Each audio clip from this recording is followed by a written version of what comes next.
اکثر یہ بھی سوال ہوتا ہے کہ رسول اللہ صلی اللہ تعالی علیہ وآلہ وسلم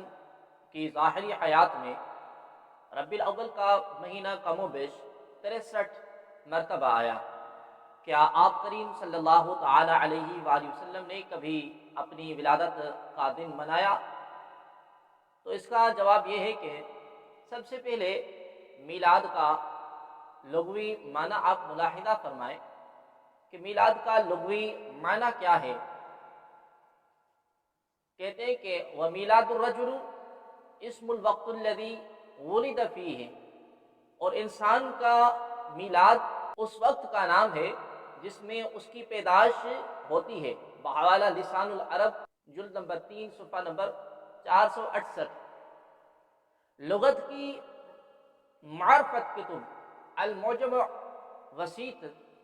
دوسری جلد میں صفحہ نمبر 1056 اور تاج العروس من جواہر القاموس جلد نمبر 5 میں صفحہ نمبر 327 میں ہے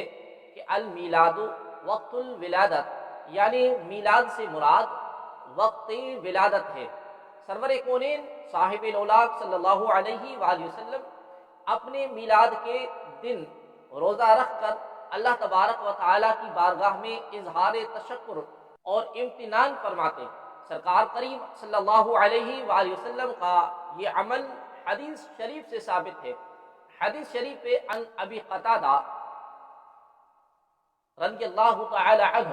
ان رسول اللہ صلی اللہ علیہ وسلم سئل عن صوم الاثنین فقال فیہ ولدت وفیہ انزل علی۔ مسلم شریف جلد نمبر 2 کتاب الصیام باب استحباب صیام الصلاۃ من کل شہر، یعنی کہ حضرت ابو قتادہ رضی اللہ تعالی عنہ بیان کرتے ہیں کہ کریم صلی اللہ علیہ وآلہ وسلم سے سوموار کے دن روزہ رکھنے کے بارے میں دریافت کیا گیا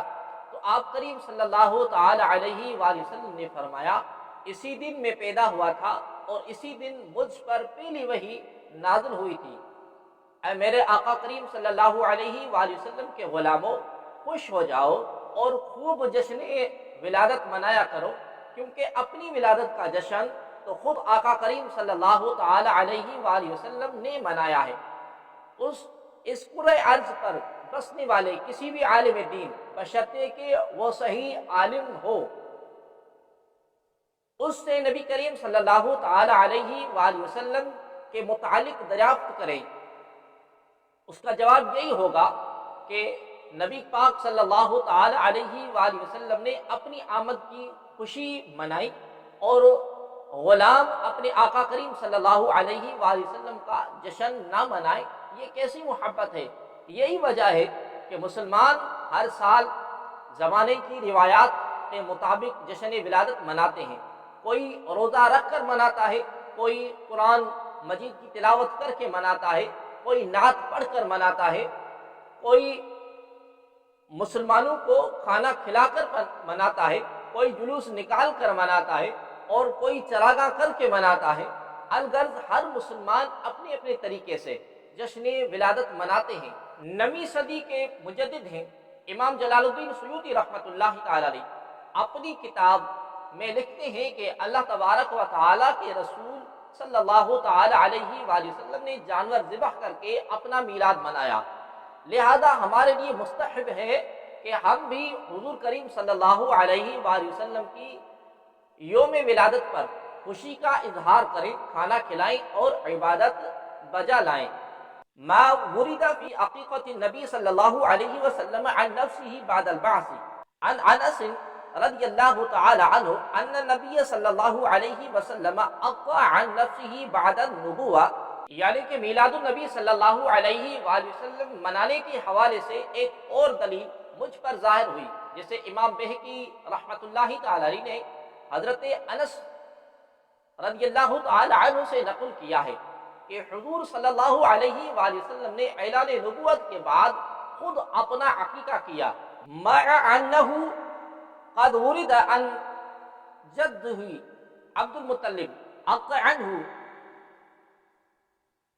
فی سابع ولادتی والعقیقۃ لا تعد مرۃ ثانیہ،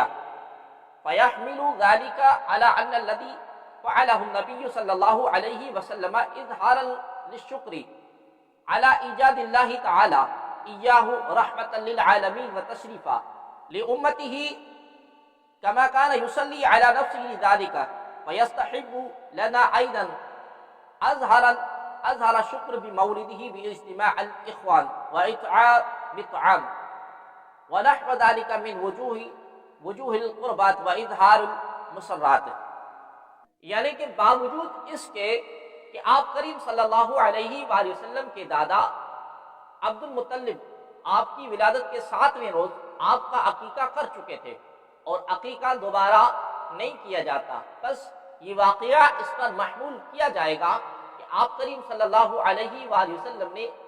اپنے آپ کو اللہ تبارک و تعالیٰ کی طرف سے رحمت للعالمین اور اپنی امت کے مشرف ہونے کی وجہ سے اپنی ولادت کی خوشی کے اظہار کے لیے خود عقیقہ کیا. اس طرح ہمارے لیے مستحب ہے کہ ہم بھی حضور کریم صلی اللہ علیہ وآلہ وسلم کے یوم ولادت پر خوشی کا اظہار کریں اور کھانا کھلائیں اور دیگر عبادات بجا لائیں اور خوشی کا اظہار کریں. بحوالہ حسن المقصد فی عمل المولد، صفحہ نمبر ہے 64 and 65.